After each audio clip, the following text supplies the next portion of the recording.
शर्तीने खिंड लढवली. अफजल खानाच्या वधामुळे विजापुरात हाहाकार उडाला. त्याच्या मागोमाग शिवरायांनी विजापूरकरांच्या ताब्यातील पन्हाळगड जिंकला. त्यामुळे आदिलशहा भयंकर चिडला. त्याला अन्नपाणी गोड लागेना. शिवरायांचा नाश करण्यासाठी त्याने सिद्दी जोहर या सरदाराला पाठवले. फार मोठी फौज घेऊन सिद्दी जोहर निघाला. फाजल खानही बापाच्या वधाचा सूड घेण्यासाठी त्याच्याबरोबर निघाला. सिद्दी जोहर शूर पण क्रूर होता. त्याची शिस्त कडक होती. त्याने पन्हाळगडाला चौफेर वेढा घातला. शिवरायांना गडात कोंडले. पावसाळ्याचे दिवस जवळ आले होते.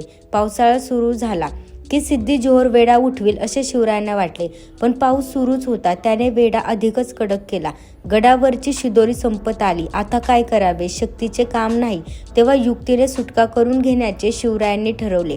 लवकरच किल्ला तुमच्या स्वाधीन करतो असा निरोप त्यांनी सिद्धीला पाठवला. तो खुश झाला.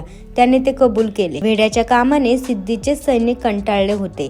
शिवाजी शरण येत आहे हे ऐकून त्यांना आनंद झाला. खाणे पिणे, गाणे बजावणे व हुक्का पाणी यात ते दंग होऊन गेले. शिवरायांनी वेड्यातून निसटून जाण्यासाठी एक युक्ती योजली. त्यांनी 2 पालख्या सज्ज केल्या. एकीतून शिवराय अवघड वाटेने बाहेर जाणार आणि दुसरीतून शिवरायांचा वेश धारण केलेली व्यक्ती राजदिंडी दरवाजातून बाहेर पडणार. दुसरी पालखी शत्रू सैन्याला सहज दिसणार असल्याने ती पकडली जाणार आणि शिवाजी राजाच पकडल्याचे समजून शत्रू जल्लोष करणार. एवढ्यात शिवराय अवघड वाटेने निसटून जाणार अशी ती योजना होती. त्यासाठी एक बहादूर तरुण तयार झाला. तो दिसायला शिवरायांसारखाच होता.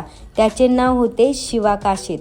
शिवरायांच्या सेवेतील केशभूषा करणारा तो सेवक होता. तो मोठा धाडसी आणि चतुर होता. ठरल्याप्रमाणे शिवाची पालखी राजदिंडीच्या बाहेर पडली. रात्रीची वेळ होती. धो-धो पाऊस पडत होता. तरीही शत्रूचे काही सैनिक पहारा देत होते. त्यांनी ही पालखी पकडली. शिवाजी राजाच पकडला असे समजून त्यांनी ती पालखी सिद्दी जोहरच्या छावणीत नेली. तेथे जल्लोष सुरू झाला. दरम्यान शिवराय दुसऱ्या अवघड वाटेने गडाबाहेर पडले. सोबत बाजीप्रभू देशपांडे आणि त्यांचे निवडक सैनिक होते. सोबत बांदल देशमुख यांची फौजही होती. इकडे थोड्या वेळाने शिवा काशीदचा डाव उघडकीस आला.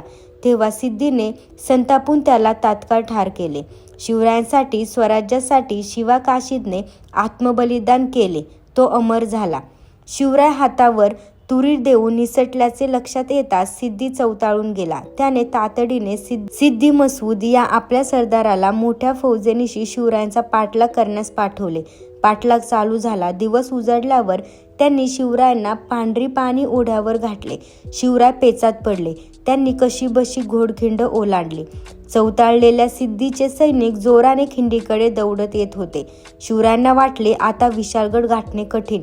ते बाजीप्रभूला म्हणाले, बाजी, वेळ आणीबाणीची आहे. पुढील वाट चढणीची. मागे शत्रू पाठीवर. आता विशाळगड हाती नाही येणार. चला शत्रूला उलटून तोंड देऊया. शिवरायांच्या मनातील घालमेल बाजीप्रभूने ओळखली. खिंडीच्या रोखाने शत्रू चवताळून येत होते. शिवरायांचे जीवित धोक्यात होते. सारे स्वराज्य धोक्यात होते. बाजीप्रभूने शिवरायांना कळकळीने सांगितले, महाराज, तुम्ही थोडे सैनिक घेऊन विशाळगडाकडे चला. उरलेल्या सैनिकांसह मी खिंडीत उभा राहतो. महाराज, मी मरेल पण शत्रूला खिंड चढू देणार नाही. एक बाजी गेला तर तुम्हाला दुसरा मिळेल, पण स्वराज्याला शिवाजी महाराजांची गरज आहे. गनिमांची संख्या अफाट आहे. आपण थोडे आहोत. येथे आपला निभाव लागणार नाही. तुम्ही येथे थांबू नका. आम्ही खिंड रोखून धरतो. गनिमाला आम्ही येथेच थोपवून धरू. तुम्ही गडावर पोहोचेपर्यंत आम्ही येथे शत्रूला अडवून धरू. तुम्ही निर्धास्तपणे जा. बाजीप्रभूची स्वामीभक्ती बघून शिवराय गहिवरले.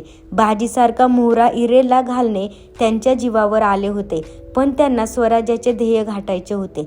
त्यांनी मन आवरले. शिवराय बाजीला प्रेमाने भेटले व म्हणाले, आम्ही गडावर जातो. तेथे पोहोचताच तोफांचे आवाज होतील. मग ताबडतोब खिंड सोडून तुम्ही निघून या. बाजीप्रभूला खिंडीत मागे ठेवून शिवराय विशाळगडाकडे निघाले.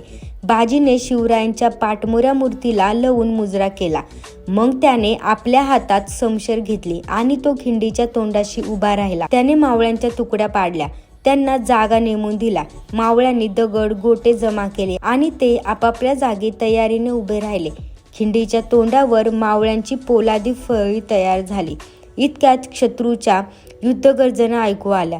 शत्रू खिंडीखाली आला होता. बाजी मावळ्यांना म्हणाला, बहादूर मर्दांनो, हुशार, जीव गेला तरी जागा सोडू नका, गनिमांना खिंड चढू देऊ नका. बाजीप्रभू आणि त्याचे मावळे खिंडीच्या तोंडाशी पाय रोवून उभे ठाकले. खिंडीतली वाट बिकट व नागमोडी होती. एका वेळी 3-4 माणसे कशीबशी वर चढू शकत. तिकडे शिवराय विशाळगडाकडे वाऱ्यासारखे धावत होते. विशाळगडाचा पायथा अजून दूर होता. गडावर पोहोचण्यासाठी शिवरायांना 1.5-2 तास हवे होते. तेवढा वेळ बाजीने खिंड अडवून ठेवल्यास शिवरायांचे काम फत्ते होणार होते. इकडे खिंडीत शर्तीची झुंज झाली. शत्रू खिंड चढू लागला. शत्रूची पहिली तुकडी खिंडीवर येऊन धडकली. मावळ्यांनी शत्रूवर दगडांचा वर्षाव केला. दगडधोंड्याचा मारा करण्यात मावळे पटाईत. सराईतपणे हाणामारी सुरू केली. शिवरायांच्या मावळ्यांनी कित्येक गनिमांना टिपले. कित्येकांची डोकी फुटली. पहिली तुकडी नामोहरम झाली, मागे हटली. पुन्हा दुसरी तुकडी नेटाने खिंड चढू लागली. बाजीप्रभू ओरडला, हाना, मारा. मावळ्यांना स्फुरण चढले. हर हर महादेव अशी गर्जना करत एक शत्रूवर तुटून पडले. पुन्हा दगडांचा वर्षाव सुरू झाला. शत्रू धडाधड कोसळू लागले. बाजी बेहोश होऊन ओरडला, शाब्बास माझ्या पठ्ठ्यांनो, फेका आणखी दगड, टेचा गनिमांना, होऊ द्या जोराचा मारा, शाब्बास तुमची. दुसऱ्या तुकडीचा निकाल लागला. तिकडे शिवराय विशाळगडाकडे घोडदौड करत होते. गडाचा पायथा जवळ येत होता. प्रत्येक क्षण महत्वाचा होता. विशाळगडाच्या पायथ्याशी शत्रूचा वेढा होता. शिवरायांनी आपल्या निवडक साथीदारांसह शत्रूच्या मोर्चावर हल्ला चढवला. शत्रूबरोबर झुंज देत शिवराय पुढे सरकले. ते आपल्या मावळ्यांसह शत्रूची कोंडी फोडून विशाळगडाच्या माथ्याकडे धाव घेत होते. इकडे घोडखिंडीत शर्थीने झुंज अजून चालू होती. सिद्धी मसूद चिडला होता. त्याची तिसरी तुकडी खिंड चढू लागली. मराठ्यांनी शौर्याची शर्त केली. शत्रूने बाजीप्रभूवर हल्ला चढवला. बाजीला घेरले. बाजी त्वेषाने लढू लागला. त्याने पराक्रमाची शर्त केली. बाजीच्या अंगावर अनेक वार झाले. जागोजागी जखमा झाल्या. अंगातून रक्ताच्या धारा वाहू लागल्या. तरीही त्याने खिंडीचे तोंड सोडले नाही. त्याचा सारा देह रक्ताने न्हाऊन निघाला, पण तो मागे हटला नाही. त्याने मध्येच ओढून मावळ्यांना सूचना दिली. मावळ्यांनी शत्रूवर निकराचा मारा केला. शत्रू हटला. बाजीप्रभू घाया झाला होता.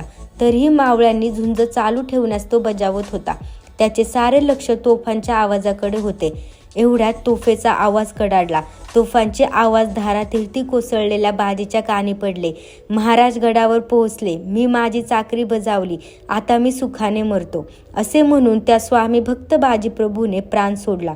ही वार्ता विशाळगडावर महाराजांना समजली.